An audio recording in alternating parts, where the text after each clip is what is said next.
I'm making this documentary because my dad was the most amazing person I knew, and I want more people to know about who he was and the life that he lived.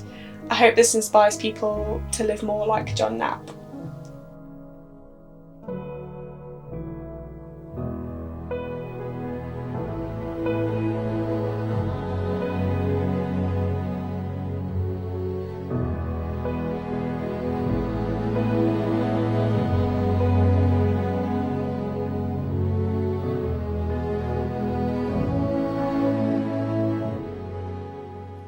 Where do you start to talk about somebody like Jonathan? Yeah.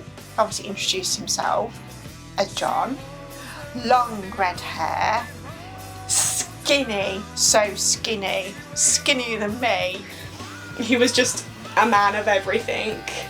He fucking loved it outside. I've only sworn once, but there you go. I'd never met anybody before who put me so much at ease. You name it, if it was dangerous, Jonathan would be up for it. Mountain biking, always done that. Extreme. The extreme, the better. It had to be extreme. If it wasn't extreme, we're not interested.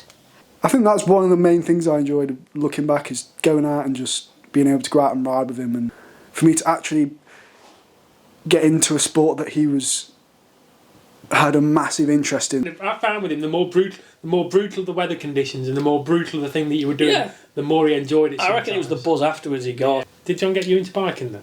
Yeah. It was like everything else. It was an idea at the pub. Had the perfect pint type night, that night, and he said, "You should get yourself a bike." Yeah. And the conversation went from there.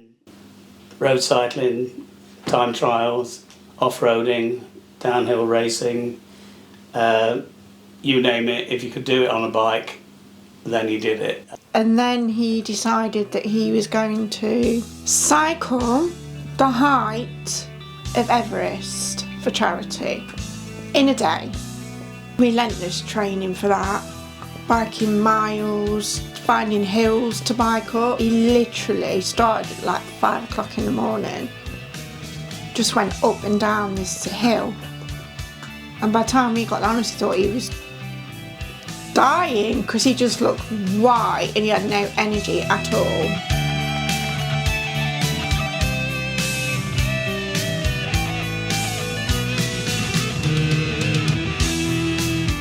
On his 18th birthday, I was quite surprised when he said, I'd like a guitar. Yeah. And I went, a guitar, yeah. Bought the guitar and amplifier, brought it home, and I said, right, okay, let's get the guitar out, and which he said, no, I'm going for lessons. I'm not touching it till I go for lessons.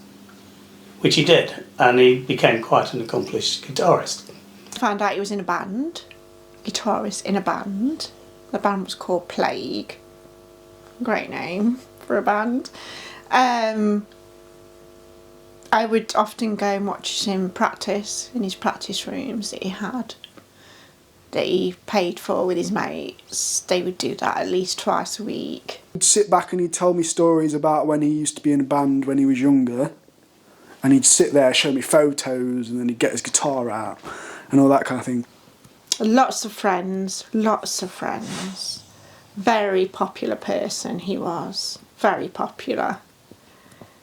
Everyone loved him, really. Just thought he was just a great person to hang with, which he was. It wasn't a mate who I saw every other week. He was literally woven into my life. Yeah. In everything I did. I don't think it's ever going to go away.